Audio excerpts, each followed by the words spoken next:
Come on in. Okay, so this is my revamped space. I will show you this side of the room first. So I had those white IKEA shelves, but they were in a different location. So now they're along this right-hand wall, and the top baskets include various kind of scrapbooky items that I might want to put my hands on. I'm able to store them away. Down there at the bottom, you see my 6x12 albums. I have some family photos kind of framed, random colors. My husband mounted, you see I've been watching old episodes of 24, the Fox TV series. So he mounted the TV, which was really helpful because before it was sitting on a little white table. And so that actually took up space. So this way it's a lot more kind of effective in terms of utilizing vertical space. And then on Amazon, I picked up some of these gold dots.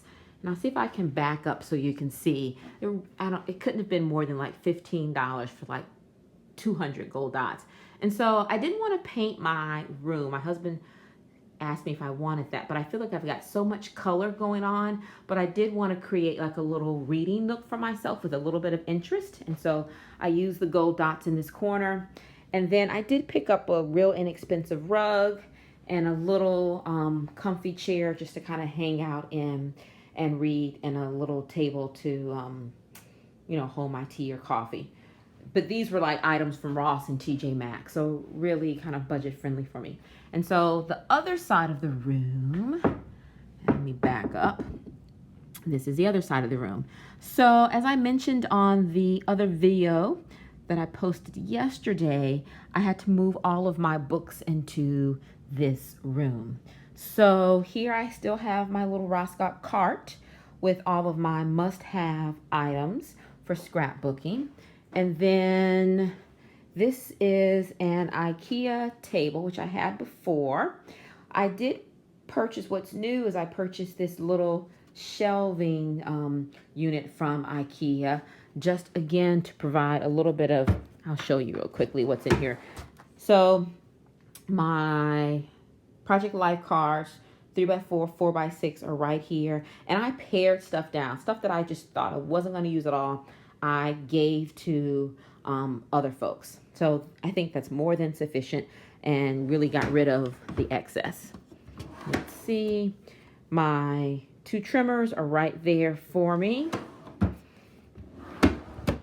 All of my white Project Life cards and some of these Tim Holtz little letters and items. I used to use those a lot. I haven't as much lately, but that seemed like a really logical location to place them. And tape, punch, tiny stapler, that kind of stuff is here. And actually, this drawer is empty, so I've got space to grow. And here in the cart, I think I showed you these little items before, these little clear containers. I absolutely love them. I was in TJ Maxx the other day and I saw them again, so I bought another set. But these are a different manufacturer. But I went through and just organized everything. So really nice and accessible. So I hope that will work well for me.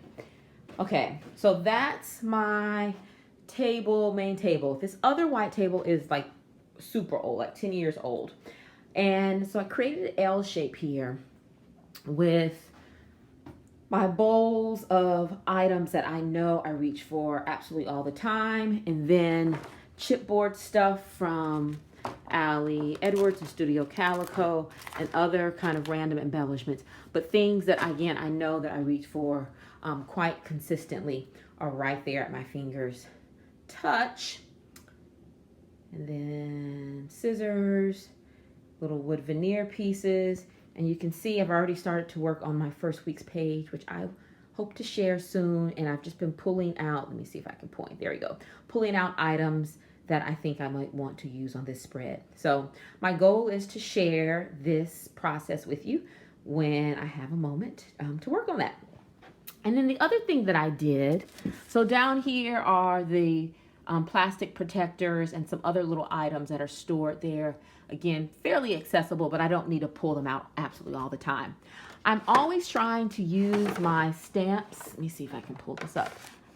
My stamps more frequently, but I know I'm not much of a stamper.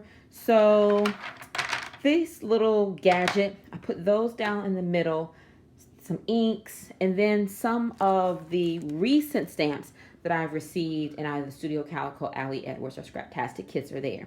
My hope is by limiting my options, but having it really accessible, that I might actually do a little bit more stamping. So we'll see how that goes. Okay, so on this side, I have some paint supplies down there, some paint, pieces of wood that I've been working on, and hopefully we'll finish that project. So the sewing machine is here as well. So one of the things I gave up was I had that big brown wooden table that my husband grabbed, basically saved from the trash. And so that was along this wall before. So I gave up having that as a big painting space. But I think what I'm going to do, at least right now, is I can always take the sewing machine off, put it on the side, and paint here. And when I paint in the house, it usually is a fairly small canvas or piece of wood, like these small pieces. So those types of things I know I can do in here. If I'm going to paint a large canvas, I tend to do that outside anyway because it gets really messy and a lot. So I think that will work for me. So all of my glorious books, here's some of the pieces that I've painted over the years that make me happy. And so I include those here. I've got two little white areas for storage with some files and items, and I think that'll work. And I've got space to grow. I've even double stacked some of the books. Okay, now that table that did hold that big wooden frame that table that my husband rescued from the trash, I actually took it off and put a white IKEA table on top. So this is my little nook for using my typewriter, and also for my, let me see if I can back up a bit, and for my little selfie printer at home. So this little stool, it's not particularly sturdy, but it's, for sitting a long time, but it's functional for quickly just putting a little journaling on a card or wanting to sit down and print out my photographs. So that's it. So the big thing that my husband did for me was that he created a closet. This was just like an open nook, and I had a bookcase in it, one of the IKEA cases, and so he created a closet. So now I can store all of my other items. Oops, I'm using this with one hand, in the closet. You see, and he gave me plenty of storage all the way up and all the way down. Right. And I've got some more paint supplies in there. Some more scrapbooking stuff in little containers back there. So I've got plenty of space, I think, to grow and to do more with. So I'm pleased and just delighted to have a space that is functional both for work and also for crafting. And even when I'm doing work in here, I feel happy. I mean, as happy as one can be. So that's it. So I think the lesson I've learned from this process is that you can do a lot with what you already have, just kind of reusing and reorganizing. And so that's largely what I did. And then with a little budget, I was able to go to, like I said, Ross and TJ Maxx, and pick up just a handful of kind of decorative items, I think, to finish off the space. So thanks so much for stopping by. I think you're pretty much caught up with where I am at the beginning of 2017. So the next video that I hope to share with you will be a process video. Until then, hugs!